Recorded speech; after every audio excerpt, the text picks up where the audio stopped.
নমস্কাৰ মই প্ৰাঞ্জল ফুকনে প্ৰাঞ্জল মটিভেটৰ ইউটিউব চেনেললৈ পুনৰ এবাৰ সকলোকে স্বাগত জনাইছোঁ। আজি আকৌ আপোনালোকৰ মাজলৈ এটা মহৎ লোকৰ অমৃতবাণী লৈ আহিছোঁ। অমৃতবাণীটো হৈছে জীৱনৰ মূল প্ৰতিপাদ্য হ'ল যিজন জয়ী হয় তেওঁ পলায়নৰ পথ গ্ৰহণ নকৰে আৰু যিজন পলাতক তেওঁ জীৱনত জয়ী হ'ব নোৱাৰে। এই মহৎ লোকৰ অমৃতবাণীষাৰ কৈছিল নৰমেন ভিনচেণ্ট পিলে।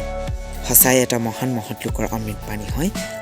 বুজি পালে আমি জীৱনৰ প্ৰতিটো সমস্যাৰ সৈতে যুদ্ধ কৰি যাব লাগে, তেতিয়াহে আমি জীৱনত জয়ী হ'ব পাৰিম। আৰু যিজনে জীৱনৰ সমস্যাবোৰৰ পৰা পলায় সেইজনে কিন্তু জীৱনত কেতিয়াও সফল হ'ব নোৱাৰে আৰু জীৱনত তেওঁ একো কামেই কৰিব নোৱাৰে।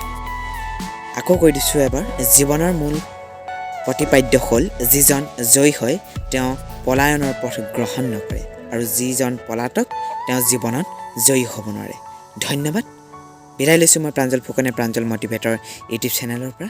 আৰু যদি ভাল লাগিলে নিশ্চয় লাইক এটা কৰি দিব আৰু যদি মোৰ চেনেলটোলৈ নতুনকৈ আহিছে প্লিজ চেনেলটো ছাবস্ক্ৰাইব কৰিবলৈ নাপাহৰিব।